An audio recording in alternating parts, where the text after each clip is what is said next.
rencontre avec les animateurs que vous aimez, que vous écoutez tous les jours sur les radios nationales. En l'occurrence, c'est Europe 1 et c'est Jacques Pradel que nous retrouvons tout de suite. Ça fait combien d'années de radio, Jacques? Oh là, alors les années exactes, j'ai pas fait vraiment le calcul, mais ça fait oui une bonne trentaine d'années quand même finalement, hein, parce que j'ai dû faire ma première émission de radio en 1969, ce qui ne nous rajeunit pas. Voilà, et j'avais fréquenté cette maison d'ailleurs en Europe 1, mais là j'étais étudiant, je répondais au téléphone, je venais gagner un peu d'argent de poche en fait, en répondant au téléphone, et j'ai quand même eu un privilège. Je veux pas vous raconter Max mes guerres, mais j'ai rencontré un type exceptionnel qui m'a vraiment donné envie de faire de la radio. C'était à Europe 1.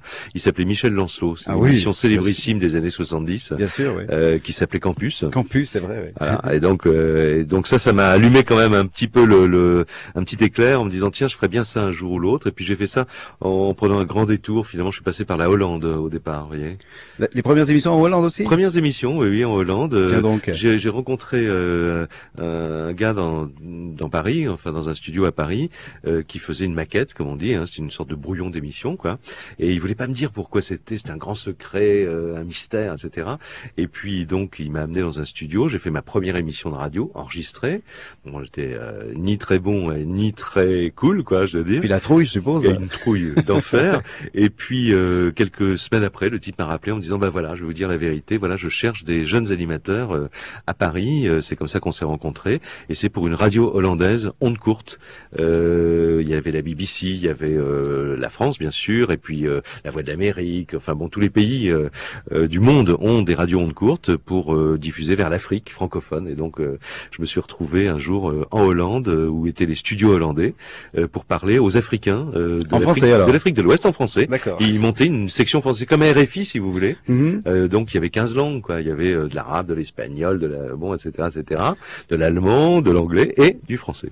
Et vous étiez préparé à ça préalablement? Pas du tout. Dans les études, dans l'envie de tout petit, non? Non, moi j'avais fait des études. Moi j'étais dans une famille où on me disait, mais ça va rappeler des souvenirs à beaucoup de ceux qui nous écoutent. Passe ton bac d'abord et on réfléchira après. Moi je voulais être comédien, je voulais être le Alain Delon de l'an 2000. C'est raté de ce côté-là. Donc j'ai fait jamais trop tard. Voilà, des études de droit, un petit peu de Sciences Po, tout ça. Et puis voilà. Puis j'ai été rattrapé finalement un peu par mon destin, quoi. Donc le point de départ c'était ça, la Hollande. Le hasard d'une rencontre. C'est ça. Et après ça, alors qu'est-ce qui s'est passé? Après, sur place, j'ai eu une chance formidable d'apprendre mon métier. C'est-à-dire un petit peu comme on fait du vol, vous savez, en pilote. Quand on apprend à piloter, on pilote en double. Quand on apprend à conduire, il y a un moniteur. Donc j'ai eu un moniteur de radio, si j'ose dire, quelqu'un qui m'a un peu guidé, qui m'a pris sous son aile. Donc j'ai pu faire des émissions de variété, du reportage. Tout ça en Hollande alors? Oui, tout ça en Hollande, absolument. Donc ça a duré combien de temps en fait? Ça a duré 3 ans cette aventure-là. Et entre-temps, il y a quelque chose qui a été très déterminant, c'est que je suis devenu correspondant pour France Inter, en fait. Une émission de France Inter, à l'époque, qui cherchait des correspondants en Europe. Il y a une sorte de multiplex culturel pour raconter un peu comment se passait la vie artistique, musicale, culturelle hollandaise. Donc j'ai fait ça régulièrement. Et puis au bout de 3 ans, ou bien je rempilais éternellement en Hollande, ou bien je venais me frotter à Paris, quoi. C'est ce que j'ai fait, voilà. Et là, c'est vraiment parti, là. Voilà, et là, c'est parti. J'ai frappé à la porte de France Inter. C'était la seule station que je connaissais vraiment. Et puis, petit à petit, voilà, j'ai fait une émission d'été. Et puis, voilà. Et puis après, la personne que je remplaçais est tombée malade. Donc, on m'a prolongé de 3 mois. Et puis après, on m'a dit, finalement, c'est pas mal, vous restez, etc. Donc, j'ai fait beaucoup de radio de nuit. D'ailleurs, à l'époque, j'avais une émission entre 3h et 6h du matin. Tiens donc. Donc, ça, Comme voilà. nous. Donc, je sais ce que c'est. Et c'est passionnant, d'ailleurs. J'adore la nuit aussi. Quelle sorte d'émission vous avez préféré d'animer tout au long de votre carrière? C'est-à-dire que on se spécialise tous petit à petit, quoi, finalement. Donc maintenant, plutôt sur les entretiens ou j'ai fait beaucoup de reportages de radio parce que j'adorais ça, quoi, prendre un agra, un magnétophone sur l'épaule, et puis aller chez les gens, trouver des personnages, raconter des histoires. En fait, c'est ça surtout que j'aime bien. Moi, j'ai une curiosité insatiable. Donc ça, j'ai beaucoup apprécié ce métier de reporter, en fait, que j'ai fait pendant très longtemps, mais pas pour les news, pour des émissions de programmes, en fait. Donc, faut avoir beaucoup de curiosité, vous l'avez dit, mais aussi beaucoup de passion. Oui, ou de passion, ou d'essayer d'être un peu un buvard et d'absorber la passion des autres, quoi, pour les mettre un peu en scène, pour essayer de tirer finalement de ces gens l'originalité de leur parcours, quoi. Aujourd'hui, il y a encore une émission que vous aimeriez faire, que vous n'avez pas faite jusqu'à présent? En radio, non, parce que je dois dire que j'ai vraiment fait beaucoup d'émissions très très variées pendant plein d'années. J'ai fait très peu d'émissions de variété, on va dire. D'émissions de chansons, j'en ai très peu fait, mais j'en ai fait quand même quelques-unes avec plaisir. Mais c'est vrai que non, enfin, vous savez, c'est toujours l'occasion qui fait le larron, hein. Donc j'ai pas d'idée là particulière. Les personnages qui vous ont marqué dans ce métier, c'est vrai qu'on croise toujours beaucoup de gens et des gens qui sont souvent très proches et qui vous aident particulièrement dans ce métier. Vous avez parlé de Michel Lancelot tout à l'heure. Oui, alors Michel, mais il a été à peu près le seul, parce que c'est vrai que la radio et la télévision sont des grandes familles, mais enfin voilà quoi. Bon, il y a quand même une concurrence, une sorte de compétition, etc. Donc il y a quand même peu de gens qui tendent la main aux autres, mais un peu en souvenir de Michel et de gens qui m'ont mis comme ça le pied à l'étrier au début. Par la suite, dans un certain nombre d'émissions que j'ai faites où il y avait beaucoup de collaborateurs, je tenais beaucoup à faire démarrer des gens. Ça, je l'ai fait pendant près de 20 ans, tant que je pouvais le faire, parce que c'est comme ça que finalement on peut s'introduire un peu dans ce milieu.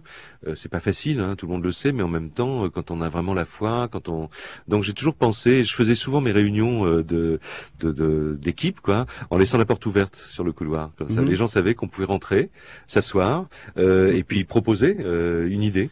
Je faisais un magazine à l'époque qui s'appelait Adrénaline, et on cherchait tout ce qui était nouveau, intéressant, comme on disait dans le journal Actuel à l'époque. Et donc voilà, et de temps en temps, il y a des gens comme ça qui se sont assis, et bon, De Chavannes un jour, ce qui m'a proposé un reportage génial que j'ai jamais oublié, parce que quand on connaît le personnage de Chavannes maintenant, mais déjà il était fou à l'époque, et il m'a proposé, il avait découvert que, vous savez, il y a des gens qui veulent être détectives privés. Bon, ça s'apprend, il y a des écoles. Alors après, il y a un examen. Donc l'examen de détective privé, c'est rigolo parce qu'en gros, c'est suivez cette femme. Alors ça, vous avez la femme, le lièvre, si j'ose dire. Derrière, vous avez l'élève. Va-t-il la suivre? Va-t-il se faire distancer? Va-t-il savoir faire son rapport, etc. Derrière l'élève, vous avez le prof. Et moi, j'avais derrière le prof De Chavannes. Quelle équipe! Bon voilà, De Chavannes, entre autres, ça va sûrement donner des idées aux jeunes animateurs qui nous écoutent et qui vont peut-être vous appeler, Jacques. Non, mais c'était rigolo, quand même, c'est vrai. Jacques, les meilleurs souvenirs de radio, puis on va s'arrêter là.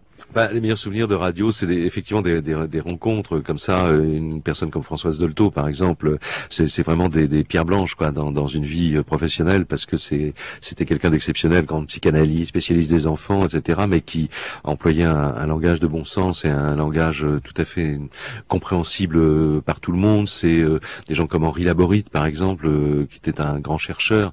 C'est lui qui avait mis au point la petite pilule rose du bonheur. C'est René Barjavel. Enfin, vous voyez, c'est des gens, je sais pas, j'avais pas réfléchi avant, mais des gens comme ça dont le nom me vient parce que en même temps on les rencontre professionnellement et puis il se passe quelque chose.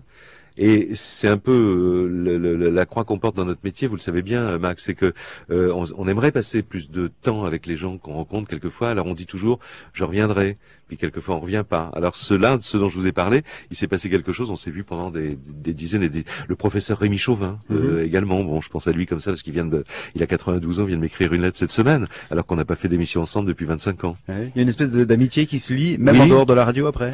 Oui, voilà, absolument. Oui, bien sûr. Tous ces gens-là, on a passé du temps ensemble parce que c'est soit des rêveurs, soit des gens qui vous emmènent dans un secteur qu'on connaît pas, dans leur monde, quoi. Et ce monde est passionnant. Max, la radio, la fontaine des ondes.